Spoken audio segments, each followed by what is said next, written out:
నేను అది అయోధ్యలో వచ్చే వాళ్ళందరికీ నిత్యం అన్నదానం పెడుతున్నా, అన్నప్రసాదం ఇస్తున్నా. ఎవరు వచ్చినా కానీ ముందుగా నాకు ఇన్ఫార్మ్ చేస్తే వాళ్ళకి రెడీ చేసి పెడతా. ప్రస్తుతం 1000 మంది పైన వస్తున్నారు. మన తెలుగు వాళ్ళకి భోజనం దొరకదు అక్కడ, అందుకని అందరికీ ఉచితంగా పెడుతున్నా. ఇంతకుముందు రాముల వారికి 5 వెండి ఇటుకలు ఇచ్చాను శంకుస్థాపనకు. మోడీ గారు శంకుస్థాపన చేశారు కదా, నా అదృష్టం బాగుండి ఆ ఇటుకలతోనే శంకుస్థాపన చేశారు. దాని మీద ఇప్పుడు గుడి తయారైంది.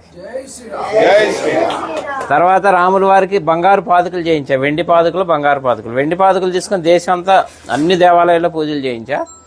బంగారు పాదుకలు తీసుకొని రాముల వారి రామేశ్వరం నుంచి అయోధ్య వరకు నడిచి వెళ్ళాను.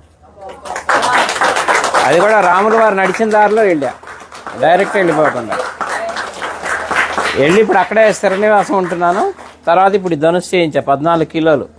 రాముల వారి వనవాసం 14 సంవత్సరాలు, అందుకని 14 కిలోలు చేసా. కిలో బంగారం, 13 కిలోలు వెండి. ఇది రాముల వారికి కోదండరాముడికి వచ్చే చేతిలో ఉంటుంది, ఫస్ట్ ఫ్లోర్లో వచ్చే రాముల వారి చేతిలో. ఇప్పుడు నా మిస్సెస్ అక్కడే ఉంది అయోధ్యలోనే, నిత్యం అన్నప్రసాదం ఆమె చూసుకుంటుంది అక్కడ. వచ్చి చెన్నై అండి, జిఆర్టీ వాళ్ళు చేశారు. అలాగే నేను ఒక పెద్ద గుడి కడుతున్నా అయోధ్యలో. అంటే రాముల వారి గుడి ఉందిగా ఇంకెందుకు అనుకుంటారేమో. నేను పెట్టేది వంశవృక్షం. బ్రహ్మ దగ్గర నుంచి లవకుశుల తర్వాత కూడా 20 మంది ఉన్నారు, ఇంకా మొత్తం 64 మంది. తర్వాత సీతమ్మ వారి వంశం, చంద్రవంశం, సూర్యవంశం, చంద్రవంశం, మొత్తం 450 విగ్రహాలు వస్తాయి. అంటే రాముల వారి వంశంతో పాటు రాముల వారికి అనుబంధం ఉన్న ఎవరెవరు ప్రముఖ వ్యక్తులు, మహా ఋషులు ఉన్నారు కదా, సప్త ఋషులు, వాళ్ళకి ఎవరెవరు సాంగత్యం ఉందో అందరు విగ్రహాలు పెట్టిస్తున్నా. ఎందుకంటే మన ముందు తరాలు వాళ్ళకి తెలియాలి రాముల వారి వంశవృక్షం అంతా. అందుకని శాశ్వతంగా ఉండాలని పెద్ద స్థలం కూడా తీసుకున్నాం, ఒక 5 ఎకరాలు. అక్కడ పెడుతున్నాను. 5 సంవత్సరాల ప్రాజెక్ట్ అది, రెడీ చేస్తున్నా.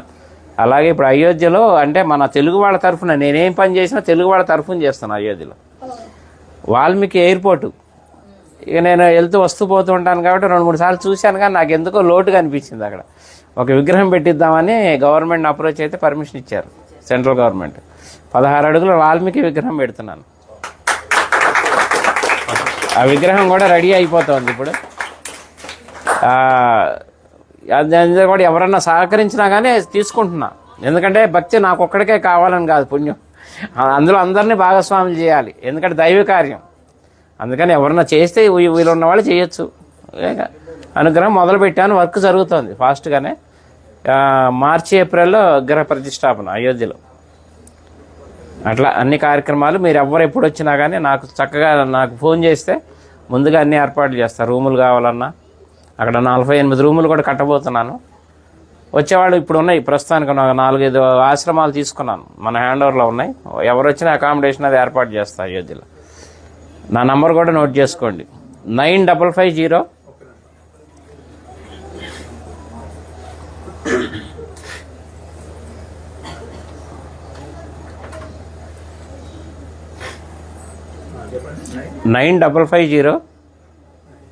754-389.